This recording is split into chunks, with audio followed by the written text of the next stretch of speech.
En términos generales, la intencionalidad entonces de la tarde de hoy es hablar sobre el uso de la bioimpedancia como valor pronóstico de estado nutricional. Es un tema bien interesante, ya esto lo hemos dicho, yo soy director de la Escuela de Nutrición de la Universidad del Sinuse de Cartagena y como no se trata de títulos y demás, pues vamos a proceder a hacer el ejercicio. Vamos a hablar entonces, hacer un pequeño repaso de qué es la composición corporal, vamos a hablar también de qué es bioimpedancia, llegaremos al ángulo de fase y por qué el ángulo de fase es un buen pronóstico de estado nutricional en pacientes hospitalizados y no hospitalizados. Lo primero es decir entonces que la composición corporal es un proceso fundamental para la valoración del estado nutricional de personas sanas y enfermas, ¿cierto? En términos generales permite determinar las necesidades energéticas y las reservas corporales, que adicional a eso es fundamental en la detección temprana de desórdenes nutricionales, que es parte básica del estudio y tratamiento de enfermedades crónicas degenerativas, hoy está ganando mucho más fuerza que antes, y que hoy tiene múltiples usos en la nutrición normal, clínica y deportiva. En términos generales, la composición corporal entonces se basa en el estudio de la variación de la distribución de los componentes corporales, que básicamente es la masa grasa y la masa libre de grasa. Y que esa masa libre de grasa, pues básicamente está relacionada con los músculos, los huesos, el agua corporal total, que se divide entre el agua intracelular y la extracelular, y el contenido mineraloso en muchos casos. En términos generales, ya hay evidencia científica.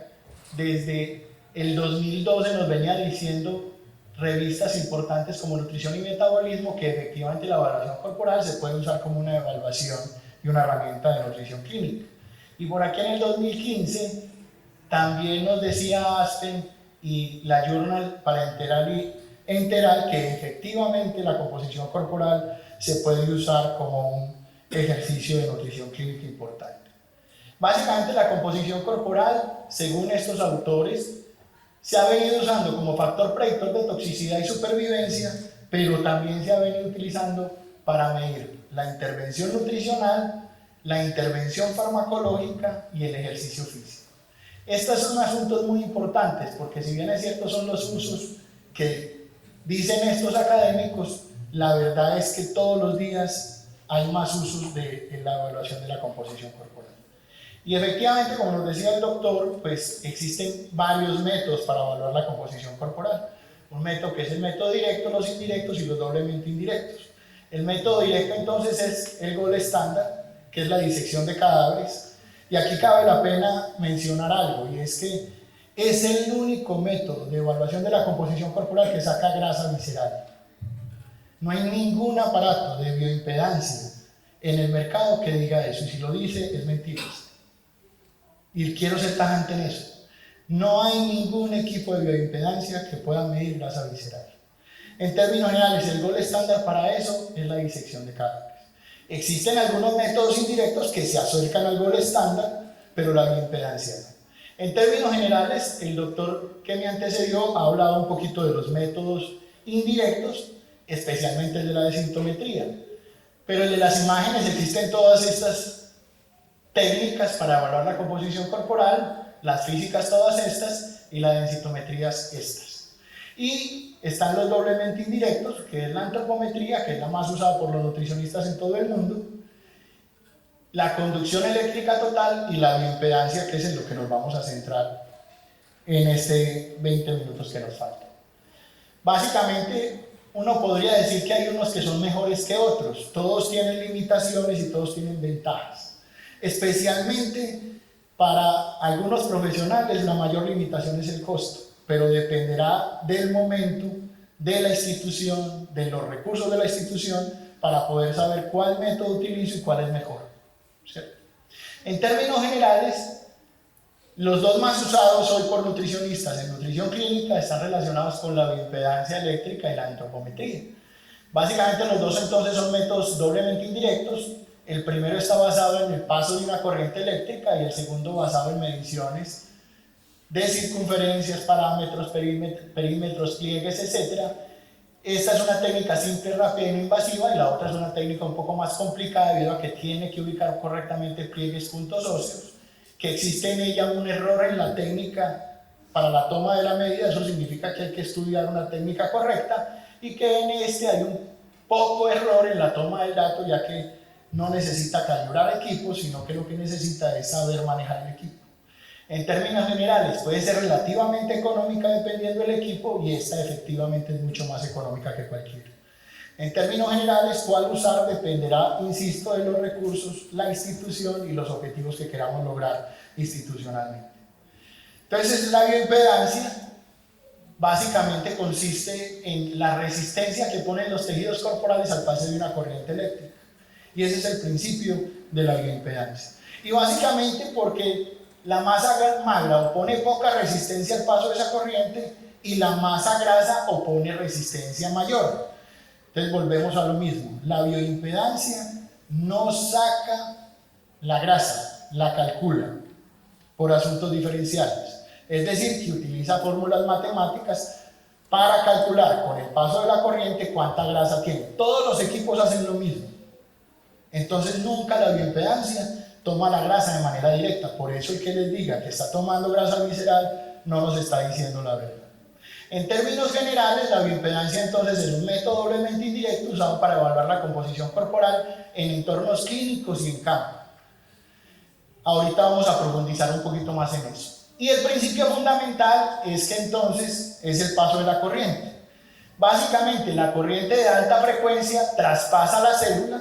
Cuando hablamos de una corriente de alta frecuencia estamos hablando en kilohertz, o sea que esa frecuencia es indolora y no genera ningún tipo de malestar en el usuario ni en el paciente, pero básicamente es mayor de 20 kilohertz. Y hay una que es de baja frecuencia, que es menor de 20 kilohertz.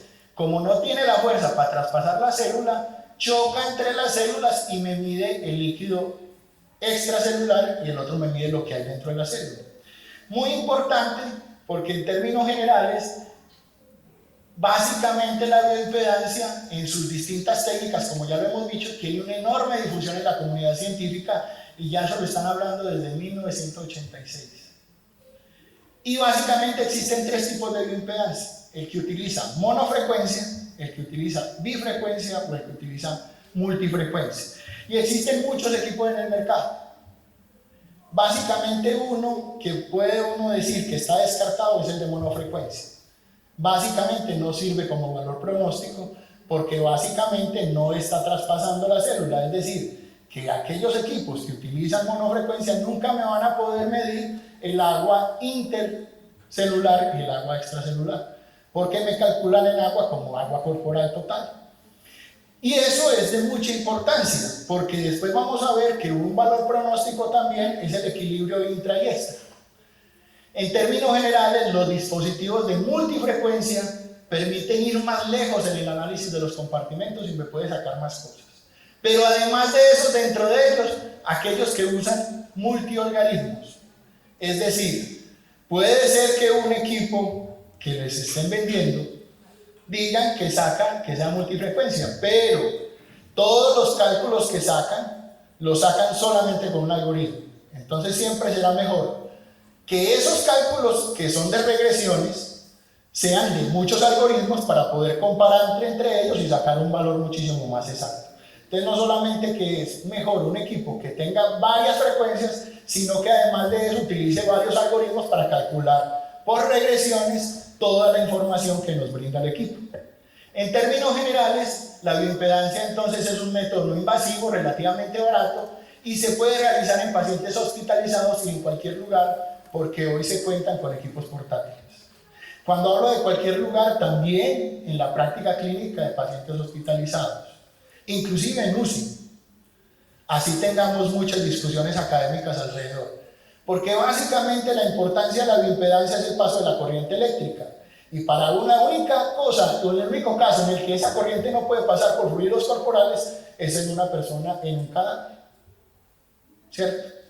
En términos generales, el ángulo de fase entonces proviene de dos cosas, o de dos datos que nos arroja la impedancia, y es la resistencia y la reactancia. Cuando hablamos de resistencia, es que el cuerpo por sí solo opone una resistencia, valga la redundancia, al paso de la corriente. Y a eso entonces los académicos sabios de la bioimpedancia le pusieron resistencia. Y como existe una segunda fuerza que la genera la membrana celular al paso de la corriente más bajita, hay una fuerza que se opone que llama la capacitancia, que es la fuerza o la manera en que la membrana celular es capaz de mantener la carga eléctrica. Y este es el principio fundamental de por qué la bioimpedancia y el ángulo de fase nos pueden hacer pronóstico nutricional. Recuerden que hoy hablamos en nutrición clínica en el mundo de nutrición celular. Y si hay algo que me está midiendo la capacidad de mantener la carga eléctrica, eso significa que me está midiendo la salud de la membrana celular y por ende de la célula, ¿cierto? En términos generales, entonces, cuando yo tengo mayor estatura, debo de tener mayor resistencia. Es decir, que ese ángulo de fase debería ser mayor, ¿cierto? Significa que una persona que tenga menos estatura tiene menos ángulo de fase. Aunque a veces dependerá de la calidad nutricional que tenga en sus células. Entonces puede ser muy alto, pero si la capacidad que tienen las células de mantener la carga eléctrica no es buena, puede ser muy alto y lo que quiera, pero no va a tener un ángulo de fase sano, o sea que va a ser bajito. Significa que si a ustedes les llega un paciente a la clínica con un ángulo de fase menor a los valores de referencia, pues efectivamente ahí hay que poner una alerta. Enseguida lo vamos a ver, pero me voy a adelantar un poquito. El 75%, según algunas instituciones médicas, de los pacientes que llegan a las clínicas, llegan con problemas de desnutrición de base. Significa que deberíamos de tener una herramienta útil para dejar la valoración global subjetiva, que es muy subjetiva, y poder evaluar a esos pacientes de una manera que sea más científica y que nos arroje datos que puedan pronosticar que si ese usuario tiene problemas nutricionales no lo vamos a poder operar, no se va a poder recuperar fácilmente. Y lo que significa es que entonces la nutrición deja de ser un proceso dentro del hospital para ser el proceso fundamental del hospital. Porque si los pacientes están llegando con problemas nutricionales, los días de estancia a cama, los días de rotación de cama, los costos médicos y demás se van a aumentar. Significa que si utilizamos el ángulo de fase como un elemento pronóstico del estado nutricional antes de que llegue a los servicios clínicos, pues estamos preveyendo los costos y estamos previendo la enfermedad. Significa que yo podría escoger a cuáles usuarios voy a mandar al área de nutrición para que sea evaluado y para determinar con otros elementos diagnósticos qué es lo que está pasando con ese usuario. En términos generales, entonces, el ángulo de fase está relacionado con la reactancia, la resistencia y la cantidad de energía que yo le paso con el aparato al cuerpo. Y eso en términos generales va a depender de si es alta frecuencia o no, y cuando yo puedo eso, pues yo puedo medir en la célula el ángulo de fase. En términos generales, el ángulo de fase, entonces, me permite a través de la reactancia, porque está asociada con el tamaño de la célula y la integridad de la membrana celular, ser valor pronóstico. Pero adicional a eso, predice la masa corporal celular, por eso es indicador de estado nutricional. Está directamente relacionada con la desnutrición y el pronóstico clínico del paciente, siendo independiente de las ecuaciones de regresión de peso y de hidratación. Eso es muy importante, porque entonces, si yo tengo un paciente en UCI y ese aparato me puede tomar la bioimpedancia acostado, yo no necesito pesar al paciente y le puedo sacar la bioimpedancia y le puedo sacar el ángulo de fase. Y si le saco el ángulo de fase, me puede determinar el valor pronóstico del tratamiento y determinar si eso que estamos haciendo, acompañado de otros métodos como el que nos contó el doctor, pues podríamos tener una mejoría significativa del paciente, lo que implicaría menos estancias y menos costos en la UCI. En términos generales, además, el ángulo de fase mide la integridad de la célula, es decir, la permeabilidad de la membrana celular, y también mide el tamaño celular, es decir, la hidratación de la célula, pudiendo ser aún mejor que otros indicadores bioquímicos y nutricionales y antropométricos. Se los voy a poner de esta manera. Si eso funciona para personas que están hospitalizadas, imagínense lo que pudiéramos hacer con personas sanas. ¿Qué tal que eso se pudiera hacer para hacer tamizajes nutricionales y determinar valor pronóstico en personas antes de que nos lleguen al hospital. Estaríamos haciendo prevención primaria, ¿cierto? Eso sería revolucionario en el sistema de salud, en cualquier sistema de salud del mundo. En términos generales, la masa celular corporal evalúa los componentes celulares implicados en los procesos bioquímicos y metabólicos de la producción de energía. El estado nutricional, el nivel de actividad y los procesos patológicos alteran la masa corporal celular, constituyendo un biomarcador útil. Eso nos lo están diciendo desde el 2004 y desde el 97. ¿Qué significa eso? Que hay gente que ya lo ha venido usando en el mundo y que a nosotros nos ha venido llegando un poquito tarde. En términos generales, la masa de proteína metabólica, que es otro dato que nos arroja la bioimpedancia, nos puede determinar si el paciente tiene caquexia. ¿Por qué? Porque si no tiene la cantidad de masa de proteína metabólica que debería tener, pues alguna cosa está pasando con ese usuario, ¿cierto? Y si está hospitalizado, pues lógicamente que es peor, o significa que el tratamiento nutricional que le estamos dando no está sirviendo, o que hay algún asunto adicional que no hemos podido diagnosticar. Entonces, al tener en cuenta este dato con los otros datos bioquímicos y los otros datos que tenga el médico, pues efectivamente vamos a hacer prevención secundaria. También nos puede entonces hacer un diagnóstico de desnutrición y lógicamente que de sarcopenia. En términos generales, el ángulo de fase y el equilibrio de agua extra e intracelular me habla del intercambio celular del sodio y potasio. Y ya está comprobado desde hace rato que ese intercambio sodio-potasio lo que me está monitoreando es estados inflamatorios. Y recuerden que todas las enfermedades crónicas degenerativas están hablando hoy de que son enfermedades inflamatorias de la célula.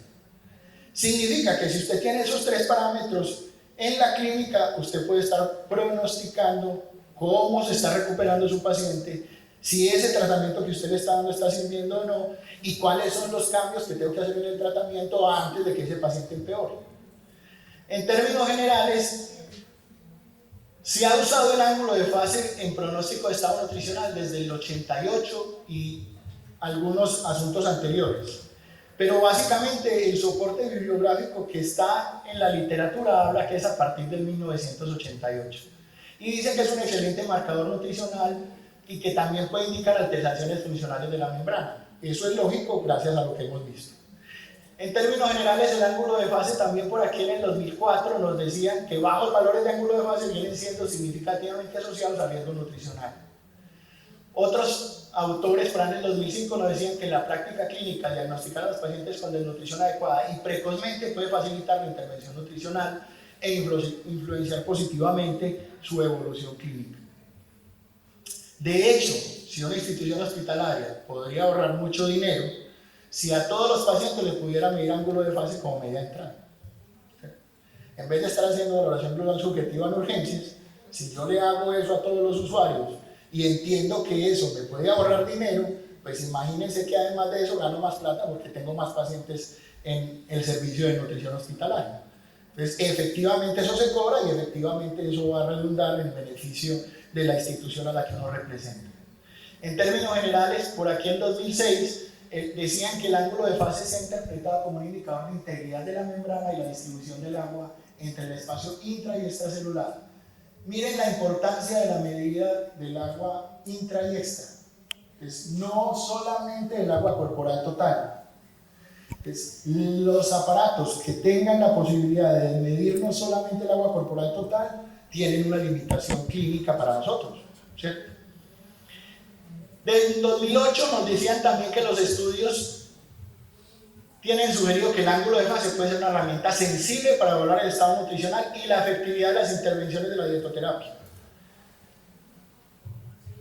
Por aquí en el 2000 y en el 95 nos decían algunos autores han estudiado el papel del ángulo de fase como indicador pronóstico y que se observó una asociación positiva entre el ángulo de fase y la supervivencia en pacientes con VIH.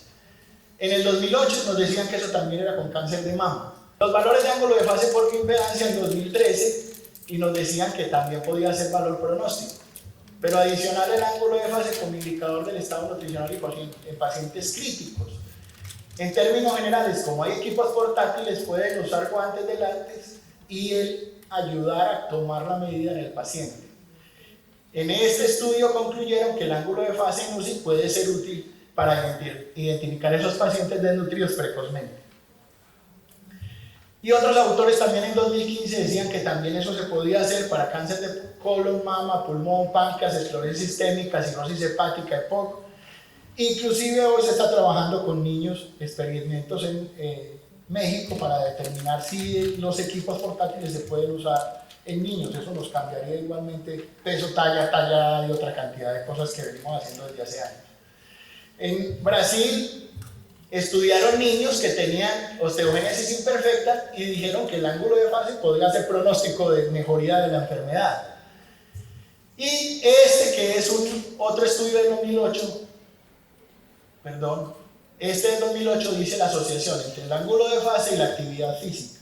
Lo quise traer para entender que también una manera de medir el entrenamiento de alta competencia que muchos de ustedes tienen en sus pacientes particulares, el ángulo de fase puede también ser útil para medir si ese entrenamiento está sirviendo o no. Y ya por en ese abstract donde nos hablaban del ángulo de fase y el radio de impedancia, lo quise traer porque es muy actual, es del 2018, y lo que nos están diciendo es que el uso del rango de impedancia, ¿qué significa? Si la impedancia la estoy haciendo a 200, a 500 o a 1000, puede ser usado con ángulo de fase para mejorar el pronóstico del paciente. ¿Quién define si un aparato tiene 2000, 200, 1500? El fabricante. Básicamente no se han encontrado diferencias significativas en una impedancia mayor de 200. Entonces usar 500, 1000 te puede dar una diferencia muy poquita entre un dato y otro. Sin embargo, si se usa eso de manera conjunta nos puede dar mejores resultados. Y ahorita en 2009 salió esta regresión sistémica que nos dice, como la gran mayoría de revisiones, que aún nos falta explorar más la relación entre el ángulo de fase y la medición del impacto del riesgo nutricional o de la mejoría nutricional. ¿Qué significa eso? Que a pesar de que estemos hablando desde el 80, de que el ángulo de fase es indicador de pronóstico nutricional, tenemos que seguir haciendo investigaciones para poderlo corroborar. En términos generales, para terminar, quiero traer unas diapositivas relacionadas con el ángulo de fase y la promoción de la salud y la prevención de la enfermedad, entendiendo que la prevención de la enfermedad es prevención primaria y secundaria, que la prevención primaria básicamente lo que es que busca prevenir la enfermedad antes de que aparezca, y la secundaria es aquella que pretende prevenir que esa enfermedad avance. Si uno usa el ángulo de fase, puede saber, por ejemplo, que a medida que aumenta la edad disminuye el ángulo de fase. Significa que si yo tomo esta medida en personas o adultos mayores, yo puedo determinar la mejoría del estado nutricional. Y miren esta investigación, la última, que básicamente me está diciendo que se observó valores de ángulo de fase menores en pacientes de la tercera edad institucionalizados que aquellos que se movilizan normal. Tiene lógica, así la gente no lo crea. Adicional a eso, en esta investigación nos dicen que el ángulo de fase podría servir en la identificación del obeso metabólicamente activo.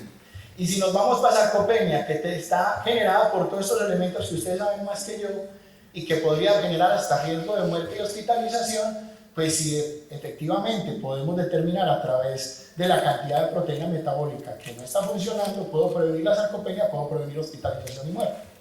Y efectivamente ya por aquí en Tumol en 2011 nos decía que hay un impacto esperado del uso temprano de la composición corporal en la masa libre de grasa y en la desnutrición. Para terminar, entonces, hay que tener en cuenta sobre el ángulo de fase que se puede calcular a partir de regresiones o de mediciones. Que el equipo más importante es aquel que lo mide directamente, no el que lo hace a través de regresiones y cálculos. Que cada investigador en el mundo ha identificado valores propios de ángulo de fase.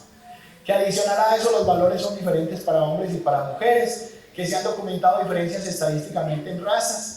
Que además de eso puede ser utilizado de diversas maneras, como ya lo hemos mencionado en la charla, que no se ha usado aún en procesos de prevención y que su uso podría disminuir los costos de atención de los sistemas de salud, incluyendo las instituciones clínicas. Que el ángulo de fase entonces es una herramienta rápida y eficaz en el pronóstico de estado nutricional porque mide la integridad de la célula, mide el tamaño de la célula, puede ser aún mejor que otros indicadores nutricionales bioquímicos y antropométricos, está directamente relacionado con la desnutrición y el pronóstico clínico, es independiente de las ecuaciones de regulación del peso Puede ser medido incluso en situaciones de otitis y edema, y en personas no hospitalizadas se requieren más investigaciones. Muchísimas gracias.